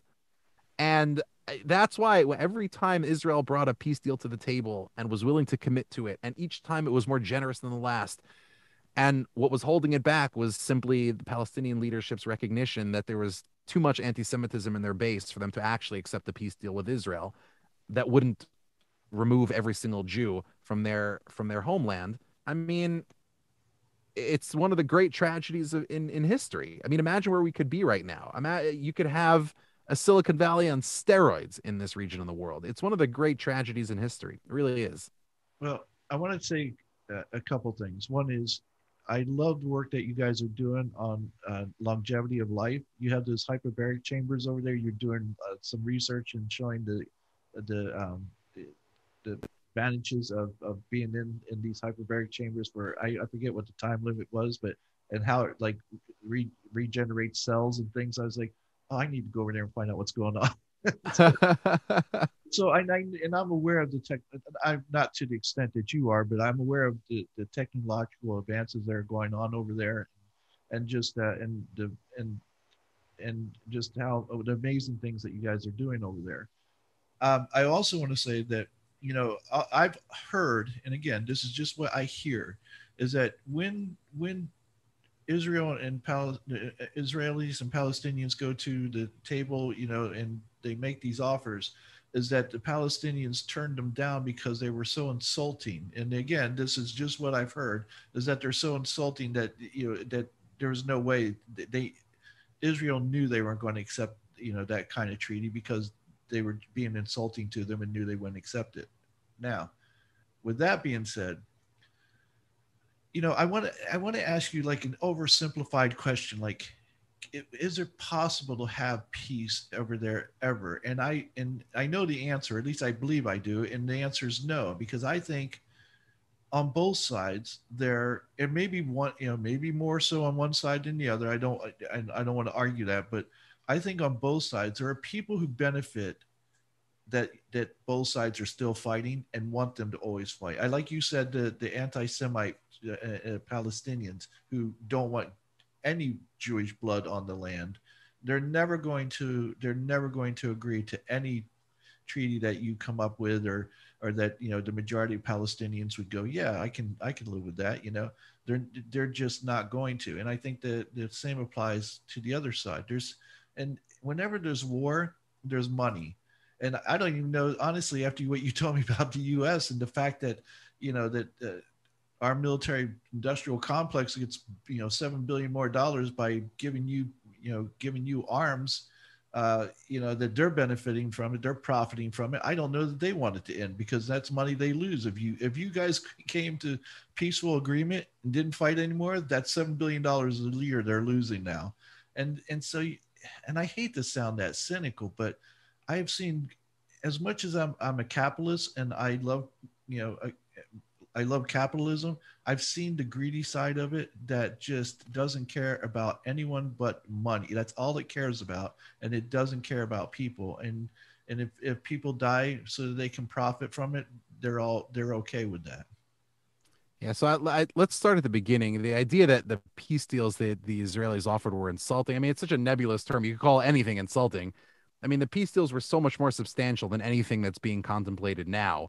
Um, and I think at the time, what was quite remarkable was there's a long trope for those who are sort of familiar with, Western narratives or narratives in the Muslim world primarily about what's going on in Israel and Palestine. And the one thing that you'll be familiar with is the Israelis are storming Al-Aqsa. That's a headline you often see uh, in coverage, in foreign coverage of, and in domestic coverage in the Palestinian side of Israel. Uh, it has never once been true. It has never ever once been true. And at this point, it's kind of like it's almost like a humorous endeavor when you see pictures of what people are calling storming Al-Aqsa. It's like three people coming up, and they're not even Jews coming up to the mountain. They're not even being allowed to. They're not even allowed to pray. Jews are actually not allowed to pray on the Temple Mount. I don't think people are familiar with this. Only Muslims are allowed to pray in the Temple Mount. Jews are not. I remember going up in the Temple Mount, and the soldiers are watching your eyes to make sure you don't move your lips to make sure you don't move them. Um, it is a crazy situation. What if you did? Um, huh? What if you did? They'd throw you out and maybe throw you in jail. Are you serious? Um, it's remarkable. Again, people just aren't familiar with it. But what happened in the wake of the deal that Ehud Barak, the Israeli prime minister, offered to Arafat. I mean, that was one of the more generous deals that was ever contemplated. Uh, what ended up happening is, and what typically ends up happening whenever Israelis and Palestinians are close to a peace deal, is somebody in the Palestinian, street, quote unquote, and oftentimes it's coming from within the leadership or from sort of radical factions in the leadership, will cook up one of these Israelis are storming Al-Aqsa stories, get everybody good and riled up to make sure that a peace deal never happens. The peace deals weren't insulting. They were substantial. They were serious. Were they perfect for either side? No. But peace, don't let anybody fool you into thinking that peace wasn't absolutely achievable. It was, which is why to sort of inject a note of optimism here, I actually think that peace is achievable here. It'll be very hard. And again, given the pace at which technology and culture and politics move in the modern world, we tend to like things that happen in sort of like 5-year increments. So if peace takes 150 years, we'll consider it an intolerably long period of time. But I do think that peace is achievable. I think because A, people can change or cultures can change, even though it's hard. And B, because I think there's so much ingenuity in the Middle East these days that this problem might be the most intractable and hardest to solve problem, but problems are solvable, and this one is no different. I think if you just look, for example, at the normalization of relations that just took place between Israel and Morocco, That's a great example of a success story that I would never have thought was possible. The Just for context, Morocco has I mean, over as a Jewish community that stretches back well over a millennium, a Jewish community that is very, very old. Basically, every last Jew was chased out of Morocco um, in the last several decades. Persecuted, violence directed against them, persecuted, or just in generally pressured to leave. Basically, every Jew was chased out. So many Moroccan Jews in Israel have memories both of this incredible history and then of it all come crashing down. And for Morocco, under the leadership of its current king, who truly seems to be a visionary, for there to now be normalization of relations between two countries and two cultures, more importantly than that, with such a brutal history of breakdown, for that to happen is, I mean, never thought I'd see it in my lifetime. Really, never thought I'd see it.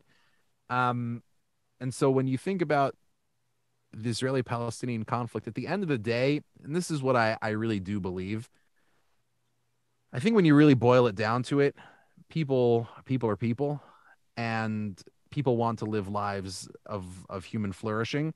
Lots of things get in the way of that. Hatreds, uh, irrational thinking, lots of things can get in the way of that. But if you ask me, what have I learned from the last, let's say decade of looking at this kind of stuff?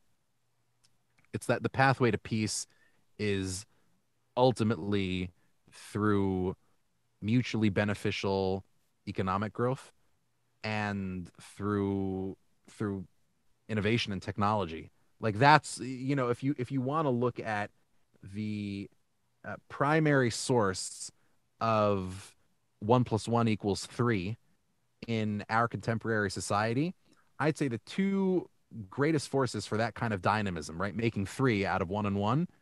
The first is religion. I think, is particularly in the American context, religion plays a really generative role in that respect. That's why, even as birth rates are plummeting across American society, religious communities have birth rates that are rising because religious people actually believe in the future and investing in it. But the other source of real dynamism is the tech sector. I mean, it's a place where, I mean, even once you get past some of the flashy headlines, Dogecoin and all these things, I mean, just think about what agrotech has been able to do, in the last several decades, like really being able to make something out of nothing. And I think to the extent that the Middle East, from Tel Aviv to Dubai, is really becoming invested in and enamored of and fascinated by tech and its potential for exponential growth, for 1 + 1 = 3 growth. I think the seeds of peace really are there. I think they're there too. I think that, again, you correct me if I'm wrong. I believe the majority of Palestinians and the majority of Israelis, they want to live in peace. They want to flourish, like you said. I believe that. But the reason why I said I don't know that it's ever going to be achievable, because there are some bad faith actors who are doing everything they can to sabotage this peace.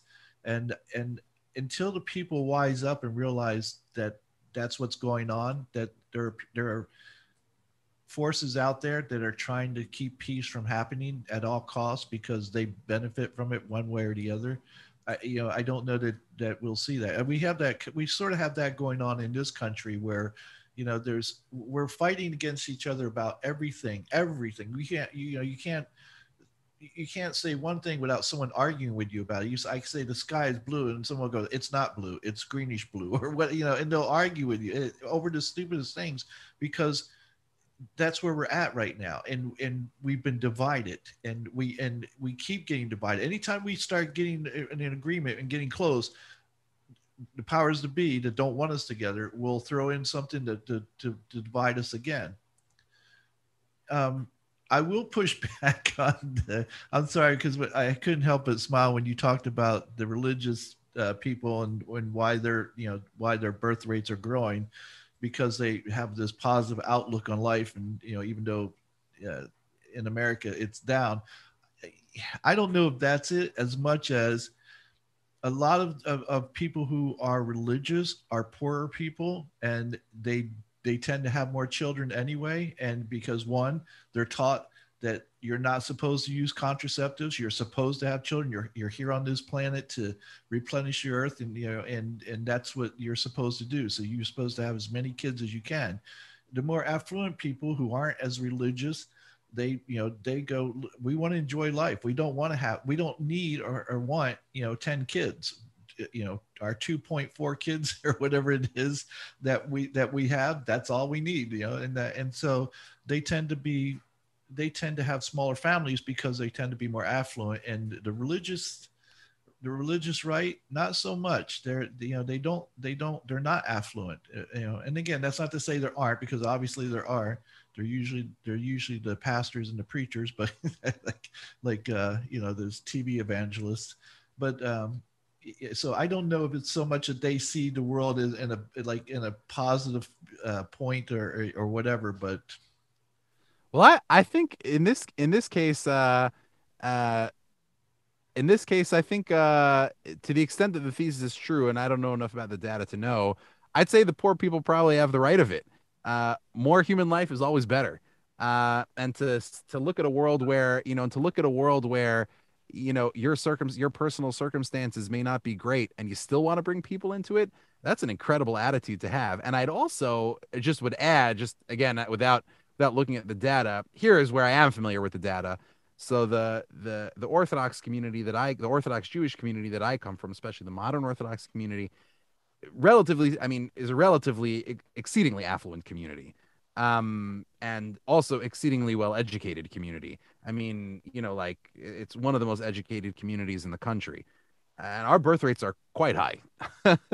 I think, and by the way, Israel here is another great example. Israel is the only Western country with a birth rate not just above replacement, although it's that also. It has a birth rate well above replacement. And I think it's because, uh, and by the way, it's not a religious trend. Secular Israelis, totally secular, like atheistic Israelis, totally secular Israelis also have very high birth rates. And I think this gets back to the point that you were raising before, um, which I think is right. And that is, you know, the seeds of peace are just going to come from hope. And one place to start with hope is to say, listen, I believe enough in the future to bring more people into it. Another place to start from hope is to say, I believe enough in the future to create technology that will transform it, and that my kids and grandkids will be able to use. A third way to express that hope is to say, I believe enough in the future to accept something imperfect and emotionally unsatisfying right now, namely a piece that will make me upset and you upset, so that our grandkids and great grandkids and great great grandkids will have something that'll be a lot better than what we have. right. Well, I will tell you, I think maybe the reason why your community has so many kids, even though you're affluent and well educated, is because there's only 12 to 14 million of you. And it's like, okay, so Right, that could I be. Who understand knows? that. Now, and for my personal data, I will tell you this: I don't have a problem with anybody having as many kids as you want to have. However, having come from a family of 6 kids, I was the oldest. My parents were very poor, and they couldn't afford to take care of 6 kids. And so it's like, Mm, you're going to have them, at least be able to take care of them. Be able to afford to feed them, to house them, to mm, clothe them, those things. And and I think that's where I have a little pushback from poor people who want to have 10 kids. Have 10 kids if you can afford it, but don't be having kids where you're saying your kid the school in rags, where they're getting picked on because you can't afford to buy them clothes, or they go hungry at lunchtime because you can't afford to buy them school lunch, or pack them a lunch or something. And so that would be my only, yeah. I'm all with you as This far one this one's well above my pay grade. but I'm with you. I think, and I don't know. I do agree with you that there's a lot of, at least in Americans I've seen, who have this negative view of the future, and I don't have that. I think that, that we can have hope and we can have faith that things will get better, and I believe they will. What's the alternative? that we kill each other and we're all dead. The planet, well, I'm sure you probably don't. I don't know. Do you believe in evolution? Of course, sure. Okay, great. I'm sure we'll come back at some point, millions of years from now. But um, just, my sleep deprivation's getting to me. um, so we've addressed the problems that there are there, and and to me it's almost like the simplistic answer is, can't we just draw a line and go, okay, this is your side of the property, this is our side of the property, and and if you want to come over and have a cookout, come on over, and vice versa. But but this is your land, this is our land, and just leave it at that. Why are we still why are they still fighting over these little plots of land all these years later? Why can't they just come to an agreement and just and say we all own it, or something like that? The sad thing is that that's exactly what we tried. It was called the partition plan. Literally, it said we're going to draw a line down the middle. You get this side, you get that side. The Jews said yes, the Arabs said no, and the rest is history. In some respects, the story is as simple as that. Uh, but of course, from there, both before and after, it's much more complex. But you know, I think that's why I sort of say the resolution to the problem here is going to have to come from pretty deep within the human spirit. It's going to have to come from a place of hope and optimism and mutual growth and exponential growth. 1+1 = 3 kind of thinking. That's kind of my conviction on this. Well, I'll tell you, I have thoroughly enjoyed this conversation with you. I appreciate you being on here and helping to clarify a lot of things, that these misconceptions that we have about things. And I find it, I was, I've been wanting to talk about this topic for a long time, but I find it like your people reached out to me and I was like, it was like the universe or God or whoever you want to say, let's give Kurt what he wants, because he's been asking for it long enough. And so, oh, I'm so glad. It was a total pleasure. This was so fun. well, I wanted to have somebody on who it's sort of like talking about women's rights or something, and not have a woman on, talking but just two men talking. So I didn't want to have this conversation without somebody who is part of the community, who's part of that world, who understands it and is an expert in this area. So I'm so glad that we got together and we're able to have this conversation. I really hope people listen to, the things that you've said and have a better understanding. And because to me, if you're going to make a decision about something, make sure it's an informed decision. And that's why I want to have you on here. So I really appreciate it. I want to have you back on here where we talk about religion next.